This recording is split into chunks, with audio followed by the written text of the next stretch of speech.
All right, here we go. Last month, I had my annual review here at work. Every year, we sit down with our bosses. So close and this to being happens. fired.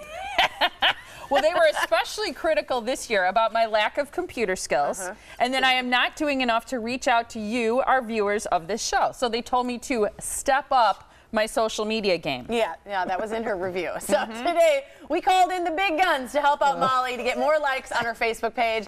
Also help you if you could use a little instruction as well. I think we can always use a little update. For sure. So welcome Aaron Biebert. He is the director of Attention Era Media, and his skills range from social media and video production to online networking and advertising. Good to see you again. Good to see you too, yeah. Are you going to teach us a little something? Well, when I heard my friend Molly was having trouble, I needed to get herself up there a little bit. I thought for sure I got to come help because, it's tough. Obviously, getting social media. 10 years ago, when you had a Facebook page or something, everyone was liking whatever just because it was kind of this new novel thing. Well, now Facebook pages, it's really difficult to get someone to actually want to like that because they're overwhelmed. And that's why we called our company Attention Era Media, because people don't have a lot of attention to spare anymore. Right. And so my number one recommendation is no matter what you're doing, whatever platform you're on, is that you got to be super interesting. Like the only wrong thing you could do on social media is to be boring. Okay, see, this brings up a good point because I think I'm not only interesting, I think I'm fascinating. I think so too. Thank you, Aaron. The problem is getting that to translate on a social media site. You know what I mean? And a lot of times the people at work have said, what you're posting isn't interesting. Right, I would agree. What? You do? Yep. Listen, I came here. This is an intervention. No, I'm kidding. I actually think your stuff is pretty interesting. And you have all these cool guests on, and I think you have a great opportunity to be the next Ashton Kutcher, the female version, and have millions of followers. And so certainly one of the things I've learned last year, we've been making this film, A Billion Lives, and it's blown up big, and we have 35,000 people following the film before we even have a trailer out. So I've learned a lot of things from that. What is it? Is it about smoking? It is. It's 1 billion people are going to die this century from smoking. That's the prediction by the United Nations. And yet it seems like there's really not much going on with that. No one seems to care, and there's actually some corruption involved. So we actually went around the world to film interviews with some of the biggest people in the world, and it's going to be huge. 35,000 people who are interested in your film, can you get them to my people, Facebook public page? Come and like Molly's page here. Yes, for sure. Well, and that's part of what I want to talk about, and for me personally, watching the network of people that I know grow, it's, I said about being interesting. You also have to be passionate, I think, and I'm not saying you aren't. That one I'm not saying, but sometimes you have to get into topics that are a little different because in order to be interesting, to stand out, you have to talk about things other people aren't talking about sometimes. And that can be tough because what if you're right? What if you're wrong? I see a lot of journalists that don't do a lot of research. They just start talking and saying things because it's very popular to say. A, I don't think that gets you any extra people supporting you.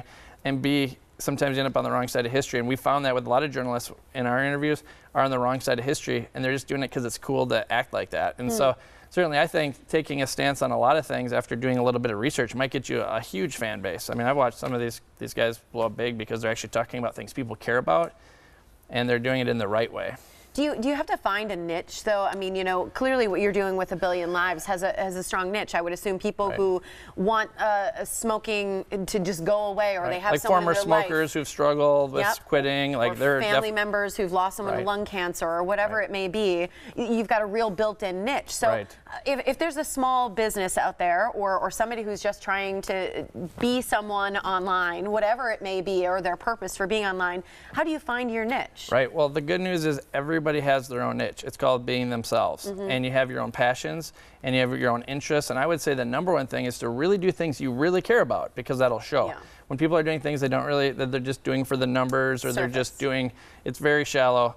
It appears that way because it's the same thing everyone else is talking about. So if you talk about things you care about and it comes out, it will come out, it will be more emotional, it will be more interesting.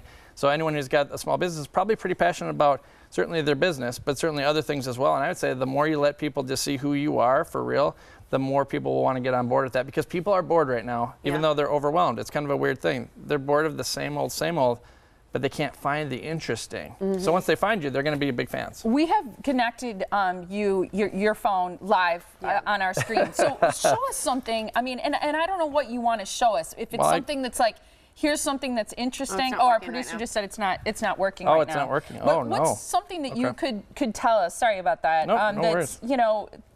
To be interesting. What Or are there any certain specific sites that we should choose Well, and use? so you're looking at some of the newest trends. One of the things that I've really been fascinated with lately is called Periscope, which it's nothing like broadcasting like this, but it's more of a personal way to do it, or you can actually be live. Like, for instance, you just type in, like, although it's obviously tough for everyone to see, but like, I'm going to do a broadcast real quick live on the show. Okay.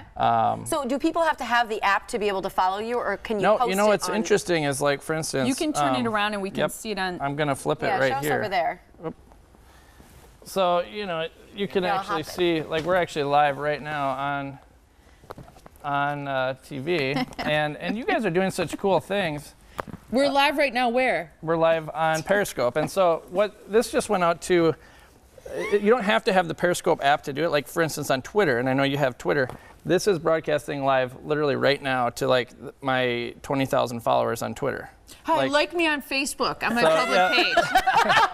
Right, so yeah, I mean, we're literally doing this live. It's a way to be personal. Your personality is amazing, and so you need to let that out. And a lot of people, the gurus are saying things like, well, you should probably just post pictures because pictures are hot on Facebook. And I hear that a lot too. And it goes through feeds. There's but you know these what? algorithms. Right, but right now, actually, pictures aren't the best. Video is actually the best. So making videos, and you know what? That's great for your personality. You two ladies are some of the best people. But I'm going to actually cancel this now because you don't want to get people too bored. Periscope, that's how people can live stream. Because I know there's the thing on Facebook now where you can be live and things like that. Right, that kind of stuff is going to be huge. That stuff's going to be really big. I mean, it already is starting to get there. But why? Because people are sick of fake stuff. Snapchat, I'm guessing maybe you've heard of Snapchat. I don't personally use it. I have the account, but the main reason why that's so hot is because people can be so authentic with it. Yeah. They post things sometimes they shouldn't post on there, but it goes away right away. But you can't really edit stuff.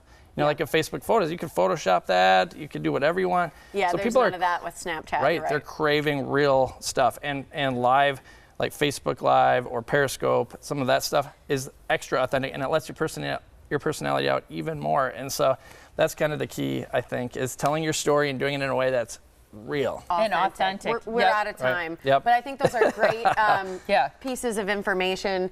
You can like Molly Faye on Facebook. So you can do it. Come on, folks, help her out. Yeah, you can do it on your computer, your tablet, or your phone. How easy is that? Just go to Facebook and put in Molly Faye. And then like mine while you're at it.